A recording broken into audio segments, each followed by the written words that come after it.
시간 기도하시겠습니다. 사랑의 하나님 아버지, 예수 그리스도의 십자가의 은혜가 이제 부활의 능력으로 우리 가운데 임하게 하심을 감사합니다. 오늘 온라인으로 또 대면으로 예배드리는 우리 탈라시 모든 지역에 있는 성도들을 축복해 주시고 오늘 부활의 기쁨으로 즐거워할 수 있는 귀한 날 되게 하여 주시옵소서. 또 오늘 말씀을 함께 나눌 때 성령께서 함께하여 주시고 소통하여 주시고 교통하여 주시고 충만하여 주시옵소서. 예수님의 이름으로 기도합니다. 아멘. 할렐루야. 우리 서로 한번 인사 나누겠습니다. 해피 이스터. 네, 부활하신 주님의 이름으로 평화를 전합니다. 시인 T.S. 엘리엇은 자신의 연작시 황무지에서 4월은 잔인한 달이다 라고 이야기를 했습니다. 역사상 가장 참혹한 전쟁 가운데 하나였던 세계 1차 세계대전에서 수많은 사람이 목숨을 잃게 됩니다.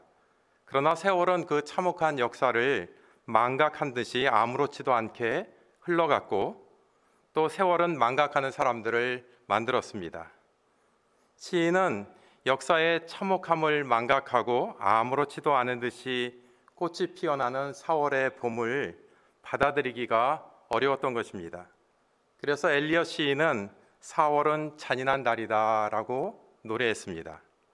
4월은 가장 잔인한 달, 죽은 땅에서 라일락을 키워내고 기억과 욕망을 뒤섞고 무딘 뿌리를 봄비로 휘젓느니 겨울은 따뜻했었네.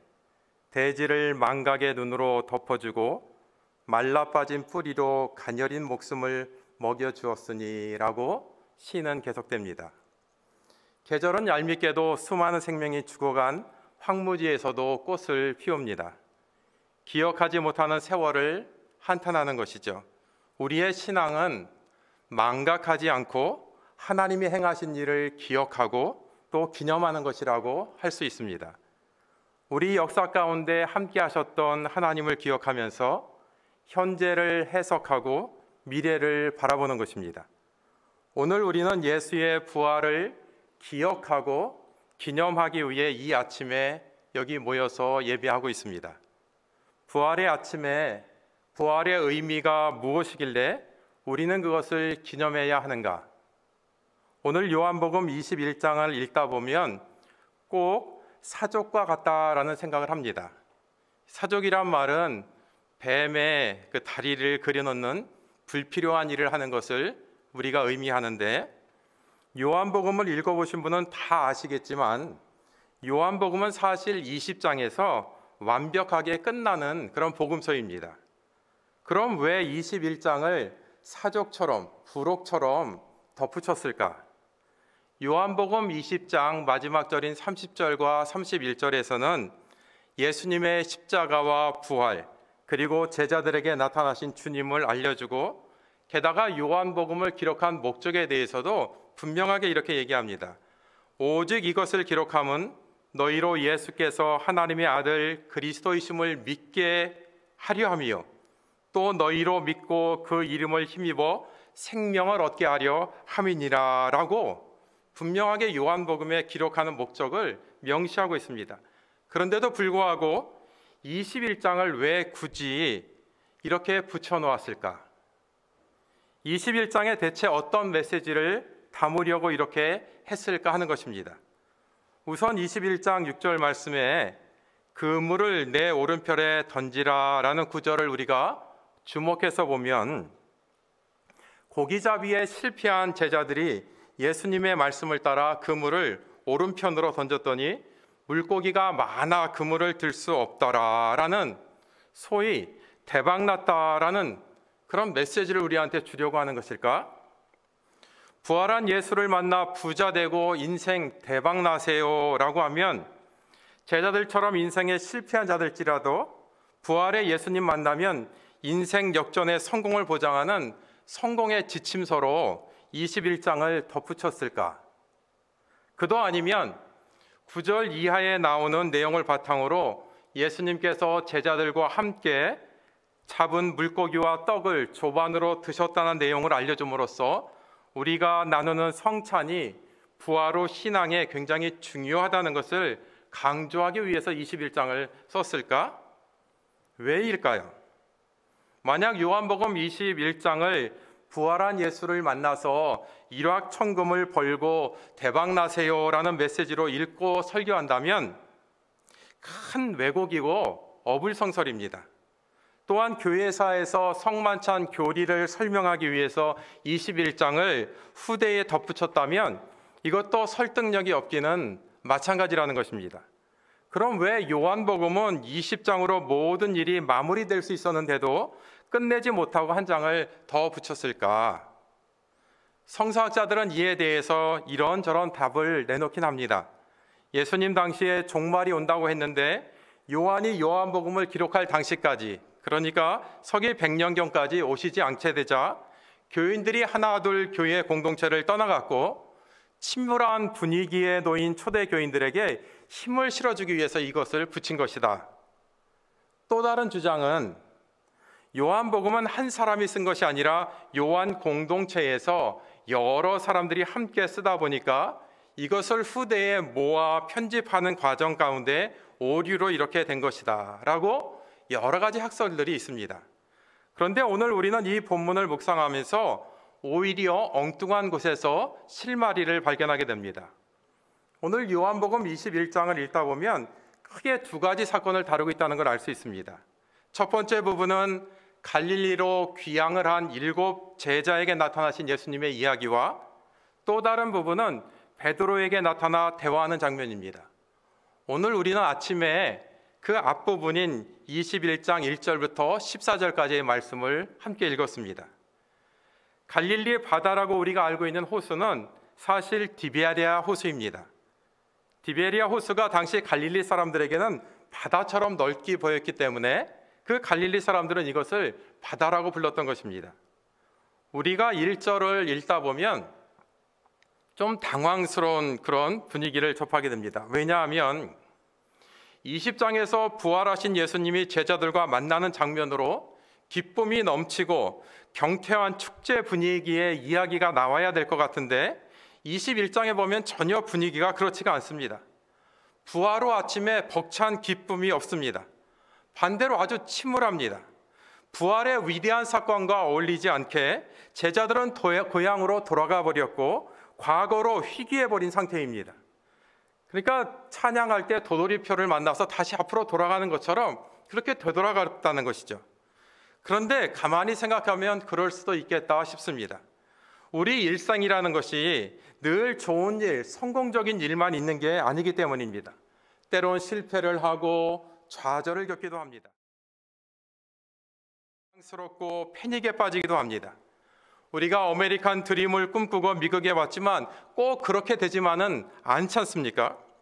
혹은 나는 고생하더라도 자식들만이라도 잘 된다고 한다면 그래도 고생의 의미와 보람이 있을 텐데 우리들의 자식들이 그렇게 또 잘 되는 것도 아닙니다. 잘 되는 자식보다 잘못되는 자식이 이민사회에 훨씬 많은 것이 현실입니다. 그럴 때마다 우리는 살아갈 힘을 잃고 모든 일을 자포자기하기에 이릅니다. 어떤 일도 손에 잡히지 않습니다. 이럴 때 드는 생각이 무엇이냐 하면 이제 모든 것 다 내려놓고 쉬고 싶다라는 겁니다. 보람도 없고 삶이 쳇바퀴 돌듯이 돌아가지만 발전도 없고 그저 쉬고 싶습니다. 쉬면서 좀 상처도 치료받고 그래서 새 힘을 얻고 또 새로운 내일을 꾸려가야 하지 않겠는가라는 생각이죠. 그럴 때마다 달팽이들이 기어가다가 위험하고 힘든 상황을 만나게 되면 등에 짊어지고 있던 집으로 숨어 들어가는 것처럼 자꾸 우리는 옛 고향, 옛날을 떠올립니다. 고향이 그립고 어머니 품이 그립습니다. 우리가 출발했던 곳, 익숙한 곳으로 가능하면 돌아가고 싶어 하는 것이죠. 원점, 내 삶이 시작된 곳, 나에게 익숙한 고향이 그립습니다. 어르신들이 부르던 노랫말 중에 타양살이 몇 해든가 손꼽아 헤어보니 고향 떠난 10여 년 만에 청춘만 늙어라는 노래를 자연스럽게 읊조리게도 됩니다.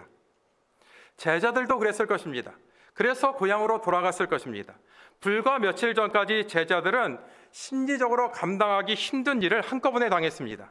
수년간 믿고 따랐는데 선생님 따라다니면 고생은 좀 해도 좀 갈릴리 촌놈티도 좀 벗고 예루살렘 사람들처럼 성공하고 출세하여 세련되게 예루살렘 성에서 살 줄 알았는데 그 선생님이 기대와는 다르게 너무 쉽사리 죽어버리는 것을 보면서 자신들의 모든 꿈과 희망도 무너지는 것을 숙명으로만 받아들여야 수밖에 없는 상황에 접했다는 것이죠.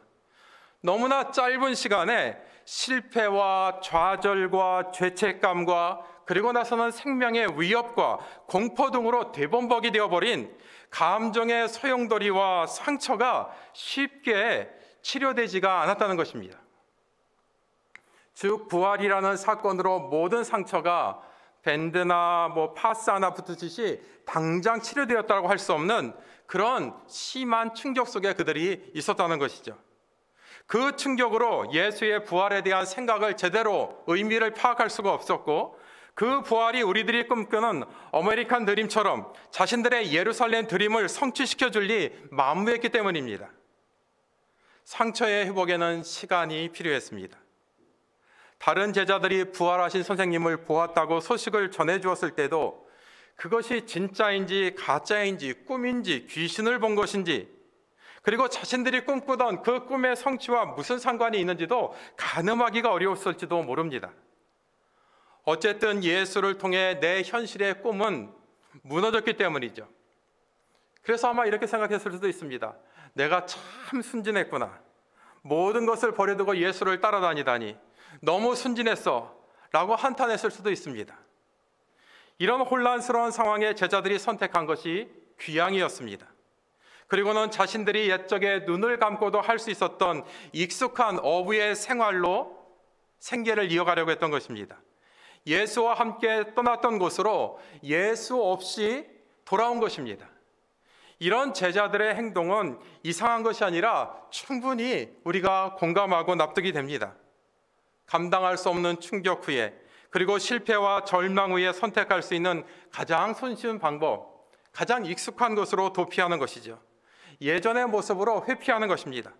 그렇게 제자들은 디비아리아 호수에 모여 예수를 만나기 전 생활로 돌아가서 오늘 근무를 던지고 있었습니다. 어쩌면 죽을 때까지 그렇게 옛날로 돌아가 어부로 살려고 했을지도 모릅니다. 익숙한 그 모습 그대로 살다가 남들처럼 자식 낳고 손주 낳으면서 손주가 크면 무릎에 얹혀놓고 그동안 자신들이 경험했던 이야기를 영웅강처럼 들려줬을지도 모르죠. 사실 소박한 삶이 가장 행복한 삶일 수도 있기 때문입니다. 예수님을 따라 세상을 잠시 유랑했던 이야기, 오병이어의 기적 같은 이야기, 병자들을 고치고 군중들의 환호를 듣던 이야기, 그리고 예수님의 십자가와 부활 이야기를 해주면서 말년까지 살고 싶었을지도 모릅니다. 이젠 다 끝났으니까요. 그러나 베드로와 제자들은 그런 이야기를 해주면서도 자기들이 스승을 배반하고 도망친 이야기는 할 수 없었을 것입니다. 그런 아픈 기억은 트라우마로 다시 되살리고 싶지도 않았을 것입니다. 묻어버리고 싶은 부질없는 이야기였겠죠. 그렇게 아픔과 수치의 상처는 꼭꼭 묻어둔 채 좋은 기억만 되살리려고 노력하면서 살았을지도 모릅니다. 우리 역시, 여러분과 저 역시 현실에서 실패하고 좌절할 때면 그리운 고향으로 돌아가 추억을 곱씹으면서 살았으면 하고 생각할 때가 있습니다. 그래서 실패와 낙담 후에는 흔히들 이런 얘기를 하지 않습니까? 고향에 내려가서 농사나 져야 되겠다. 농사가 얼마나 힘든 일인지 모르는 분들이 그런 얘기 하는 겁니다. 그런데 그렇게 내려간 고향의 현실은 내가 바라고 기대했던 것이 아니었습니다. 우리가 꿈꾸던 따스한 고향이 아니라 냉혹하고 힘든 현실이 여전히 거기에도 있었습니다. 갈릴리 지방의 로마군의 지배력은 더 한층 강화되었고 같은 동족끼리도 서로 이익을 탐하고 헤롯 정부의 관리들은 여전히 백성들을 괴롭히는 현실은 도피한다고 보내는 것이 아니었다는 것입니다. 오늘 본문은 그런 냉정한 현실을 가감없이 보여줍니다. 안식을 줄 것이라고 생각했던 고향, 익숙해서 수월할 것이라고 생각했던 고기잡이인데 계속 그 일에서 실패만 거듭하고 헛수고와 허탕만 칩니다. 그들의 고향 갈릴리는 지리적으로는 3년 전과 동일한 장소였을지 모르지만 현실은 더 어려웠습니다. 이전에 친하게 지내던 이들도 변해 있었습니다. 전에는 함께 고기잡이를 잡던 이들이 고향으로 돌아온 제자들을 이제는 경쟁 상대로 여깁니다. 인심이 예전 인심이 아닙니다. 삶의 정황도 모두 변해 있습니다. 옛날엔 그렇게 잘 잡히던 장소로 알고 있던 고기잡이 명당 자리도 변해버려서 어디에서 그물을 내려야 될지 혼란스럽습니다. 삶이 더 고단해졌습니다. 하지만 여러분 어쩌겠습니까? 제자들이 지금 겪고 있는 이 상황은 우리가 흔히 겪는 실제 경험들입니다. 우리도 옛 과거, 옛 고향, 익숙하던 옛날로 돌아가면 평안을 얻을 수 있다고 생각하고 그리로 돌아가면 새롭게 인생을 시작할 수 있을 것이라고 상상을 합니다. 그런데 여러분, 주님이 함께 하시지 않는 것이죠, 거기는. 그러나 돌아가 보면 모든 것은 냉정하게 변해 있고 앞이 캄캄해서 보이지 않습니다. 인생은 돌아갈 수 있는 것이 아니고 나아가야 하는 여정이기 때문에 그런 것입니다. 즉, 장소는 동일할지 모르지만 상황과 그곳에 있는 사람들은 변해 있었습니다. 제자들 자신도 변해 있기는 마찬가지였습니다. 우리의 인생은 돌아갈 수 없는 이례적인 삶이기 때문에 그래서 더 소중하고 귀하고 아름다운 것일지 모릅니다. 그래서 우리의 인생을 일생이라고 하는 것입니다. 2생이나 3생이 될 수 없기 때문이죠. 우리의 일생이 영생과 연결되는 길밖에 이제 남아있는 것이 없는 것이죠. 여러분, 오늘 복음서 본문은 이렇게 앞이 전혀 보이지 않는 상황에서 우리에게 아주 새로운 소식, 굿뉴스를 전한다는 겁니다. 날이 새도록 낙망하고 실패를 거듭하는 제자들 앞에 한 사람이 서 있습니다. 부활의 주님은 바로 그러한 실패의 삶의 현장으로 찾아오셨다는 것입니다. 부활의 주님은 예루살렘 성으로, 로마의 군대 기지로, 대제사장에 있는 성전에서 부활의 모습을 보인 것이 아니라 제자들의 고단한 일상, 아픔, 실패의 자리에 부활의 모습으로 나타나셨다는 것이죠. 4절에 보게 되면 날이 새어갈 때에 예수께서 바닷가에 서셨으나 제자들이 예수인 줄을 알지 못하니라. 전혀 기대하지 않았다는 것입니다. 그런 그들에게 낯선 부활의 예수가 이렇게 묻습니다. 5절에 있는 말씀입니다. 예수께서 이르시되 얘들아, 너희에게 고기가 있느냐? 원하는 삶을 살고 있느냐? 바라던 것을 너희가 얻고 있느냐? 이 말씀을 들은 제자들은 자신들의 실패를 감추거나 자신의 경험이나 생각을 고집하지 않고 예수의 말씀을 따르는 모습을 보입니다.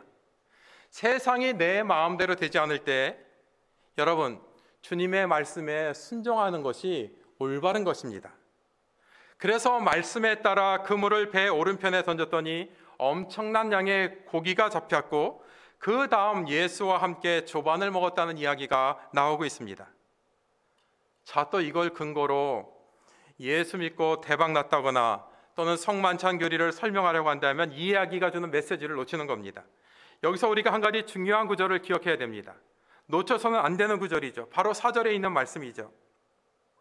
날이 새어갈 때에 예수께서 바닷가에 서셨으나 제자들이 예수인지를 알지 못하니라. 오늘 부활의 아침에 여러분에게 말씀드리고자 하는 핵심이 이 구절에 담겨 있습니다. 밤이 새도록 실패한 제자들 앞에 예수님이 서 계십니다. 그러나 그들은 부활의 주님을 알아보지 못합니다. 그런데 이렇게 부활의 주님을 알아보지 못하는 구절은 여기만 있는 것이 아닙니다. 엠마오로 가던 제자들은 길 가던 내내 예수를 알아보지 못했고 무덤에서 울던 막달라 마리아도 예수를 알아보지 못했습니다. 심지어 막달라 마리아는 그렇게 가까이서 예수님을 모셨는데도 불구하고 예수님을 동산지기로 착각을 했습니다. 그렇다면 제자들이 모두 눈이 어두워서, 사람 보는 눈이 어두워서 암만 인식 장애가 있어서 그랬던 것일까요? 러시아의 대작가인 레오 톨스토이의 단편 중에 구두수 성공 마르틴이라는 그런 이야기가 있습니다. 마르틴은 지하실의 작은 방에 살고 있었습니다. 착하고 성실했지만 아내도 먼저 사별했고 아이들도 질병으로 다 죽었습니다. 너무 가난했기에 사랑하는 가족들이 병으로 죽어가는 것을 무력하게 지켜볼 수밖에 없었습니다. 그렇게 시리에 빠져 살던 마르틴에게 한 노인이 성경을 읽으라고 권합니다. 그래서 성경을 읽던 마르틴에게 한 가지 소망이 생겼습니다. 성경에 나오는 예수님을 꿈에서라도 한번 만나보고 싶었던 것이죠. 그러던 어느 날 정말 꿈에 음성을 듣게 됩니다. 마르틴, 내가 너에게 가겠다. 이 음성을 듣고 마르틴은 아침 일찍 일어나 자신의 지하실 창문 바깥을 쳐다보며 일을 시작했습니다. 예수님이 언제 오시려나 하는 마음에 가슴이 두근거렸습니다. 추운 새벽 어스름한 오늘 아침과 같은 이 여명에 창문 밖에 한 사람이 보였습니다. 스테파니치라는 늙은 노인이 추위에 떨고 서 있었습니다. 마르틴은 그 노인을 들어오게 한 다음에 따뜻한 차를 대접하고 몸을 녹여서 돌려보냅니다. 그 다음에 갓난 아기를 안고 있는 한 연인이 창문 밖에 보입니다. 그런데 옷 입은 것이 너무 낡고 얇은 옷을 입고 있어서 여간 딱한 것이 아닙니다. 그래서 들어오라고 해서 빵과 수프를 먹여서 몸을 녹이게 했습니다. 그러면서 그 여자의 딱한 사정을 듣고는 죽은 아내의 오래된 외투를 그 여인에게 입혀 보냅니다. 그리고 전날 벌었던 돈 20코페이카를 손에 쥐어서 보냈습니다. 여자가 가고 다시 창밖을 내다보던 마르틴은 어떤 아이가 사과 파는 할머니 바구니에서 사과를 훔쳐 다려나르다가 할머니에게 붙잡혀서 흠칫 혼나면서 경찰서로 끌려가는 것을 보게 됩니다. 그래서 마르틴은 바깥으로 나가서 사과값을 대신 계산해주고 아이를 놓아달라며 부탁하게 되죠. 그러자 아이는 할머니에게 용서를 구하고 할머니는 또 용서를 한 다음 아이와 함께 손을 잡고 사이좋게 가게 되었습니다. 그렇게 하루를 지냈지만 마르틴에게는 정작 예수님은 찾아오지 않았습니다. 너무 실망스럽기도 했고 하루 종일 예수님을 기다리다 보니 지쳐서 그만 잠이 듭니다. 그런데 그날 밤에 작은 음성으로 그에게 들려오는 소리를 듣게 됩니다. 마르틴, 너는 나를 알아보지 못했지. 오늘 내가 너를 여러 번 방문했는데 그때마다 나를 반갑게 맞아주어서 너무 고마웠다. 그리고는 그 꿈속에서 속삭이던 음성은 노인 스테파니치가 되었다가 사라지고 아이를 안은 헐벗은 여자가 되었다가 사라지고 사과를 훔쳐 도망가던 아이가 되었다가 사라집니다. 그리고는 다시 음성이 들립니다. 마르틴, 그게 바로 나였단다. 그 꿈속에서의 음성을 듣고 마르틴은 침상에서 일어나 성서를 펴게 됩니다. 그런데 거기에 마태복음 25장 40절 말씀이 있었습니다. 내가 진실로 너희에게 이르노니 너희가 여기 내 형제 중에 지극히 작은 자 하나에게 한 것이 곧 나에게 한 것이니라. 아멘. 이제 오늘 설교 서두에 드렸던 질문을 다시 생각해 볼 때입니다.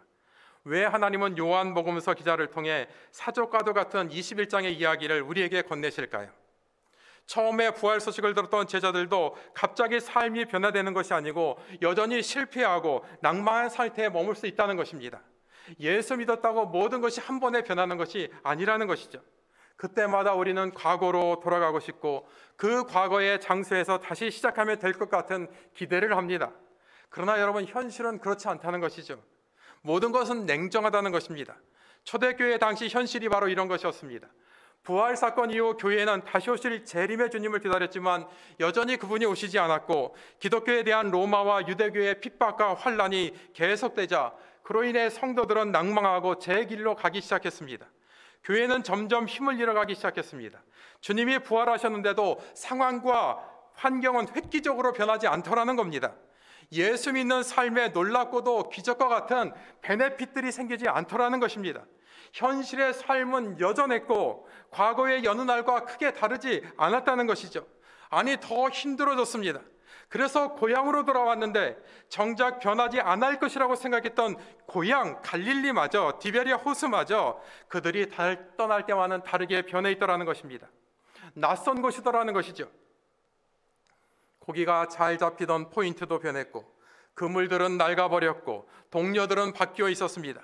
그 모든 것이 변한 그곳, 실패와 시련의 쓴 잔을 마셔야 될 그곳, 우리의 마지막 희망의 보루가 다 무너진 바로 그곳에 처음 그들을 부르셨던 그 모습, 변하지 않은 모습으로 부활의 주님은 서 계시더라는 것입니다.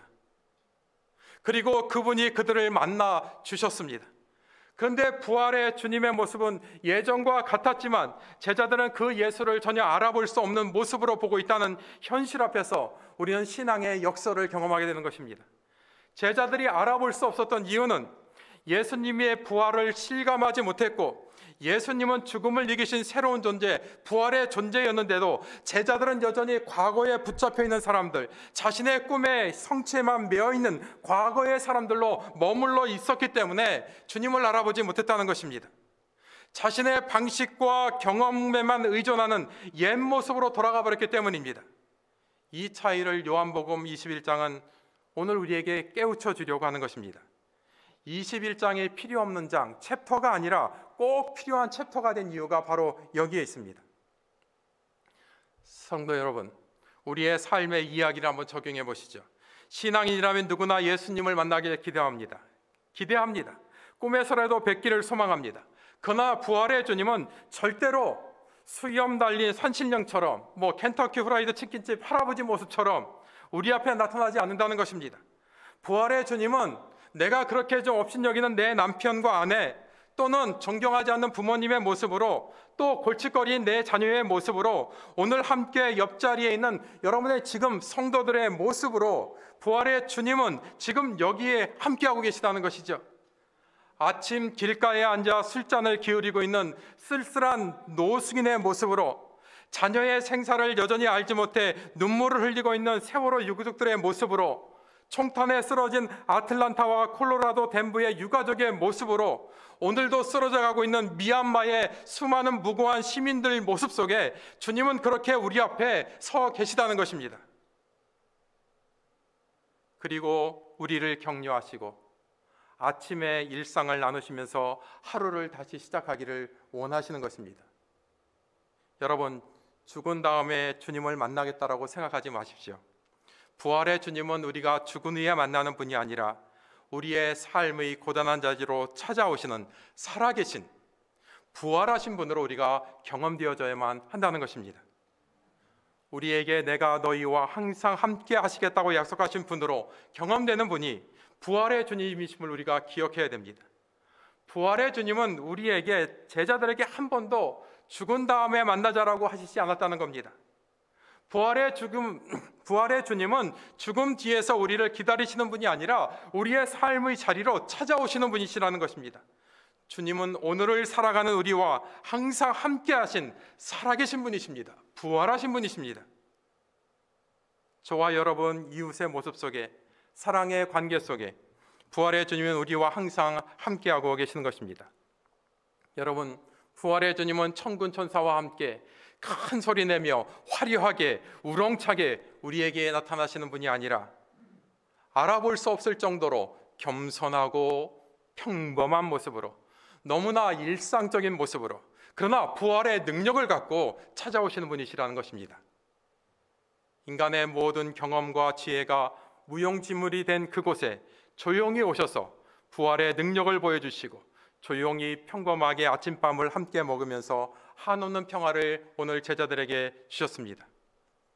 우리도 부활의 아침에 유난 떨지 말고, 대단한 사람처럼 과시하지 말고, 예루살렘 성에만 머물려고 하지 말고, 하고 싶어도 하지 못하는 사람들에게, 걷고 싶어도 걷지 못하는 사람들에게, 먹고 싶어도 먹지 못하는 사람들에게, 그런 사람들이 있는 곳에 부활의 능력을 갖고 가서 겸손하고 평범하고 일상적으로 부활의 능력으로 그들과 함께하는 아침이 되어야 한다는 것입니다. 원죄처럼 새겨진 욕망의 예루살렘에서 삼박자 축복받으려고 하지 말고, 예수님의 좌편과 우편에 앉아 부귀영화 누리려는 기복신앙에 매달리지 말고, 예수님을 끝내 죽인 빌라도와 제사장들의 특권 남용과 오용을 부러워하지 말고, 찢어지고 피 흘리는 십자가를 짊으로 부활에 참여하는 자들이 우리는 되어야 한다는 것입니다. 남 안 되는 거 좋아하고 남 험담하는 거 재미있어하는 목된 성품은 이제 십자가에 죽이고, 실패와 좌절의 자리와 위로와 평안을 주는 부활의 주님을 따라 일상 속으로, 평범함 속에서 우리가 감격을 누려야 한다는 것입니다. 사랑하는 탈라하시 지역의 성도 여러분, 꿈에서라도 주님 만나기를 기도하고 계십니까? 이 복음을 들으십시오. 부활의 주님은 저와 여러분, 지금 우리와 가장 가까운 곳에서 인정받지 못하는 평범한 모습과 얼굴로 여러분과 함께 계십니다.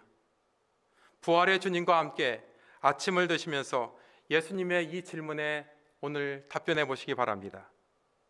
요한의 아들 시몬아, 네가 이 사람들보다 나를 더 사랑하느냐? 부활의 주님이 어디로 오셨습니까? 예루살렘 성이었습니까? 여러분, 갈릴리로 오셨습니다. 우리들의 삶의 자리로 오늘 예수님은 부활의 모습으로 오시는 줄 믿습니다. 이곳에서 부활의 주님으로 새로운 삶의 출발을 하십시오. 그 기쁨을 함께 나누십시오. 그리고 여러분의 일상을 감사하십시오. 그리고 주님 만날 때까지 우리의 삶을 사랑하십시오. 여러분 곁에 있는 분을 통해서 부활의 주님을 만나는 아름다운 이 아침이 되기를 간절히 축원을 드립니다. 기도하겠습니다. 하나님 아버지, 갈릴리는 단순히 동네 이름이 아닙니다. 예수님의 마음이, 예수님의 사랑이, 예수님의 정성이, 예수님의 기도가, 예수님의 땀과 발걸음이 배어 있는 곳입니다. 한마디로 말해 부활하신 예수님을 그리스도로 믿는 사람들이 있는 곳인 줄 믿습니다. 오늘 이곳에 오신 주님, 주님을 환영하고 주님의 이름을 높여드리오니 부활의 능력이 오늘 텔라아시아에 있는 모든 교회와 성도들 가운데 충만하게 하여 주시옵소서. 예수님의 이름으로 기도드립니다. 아멘.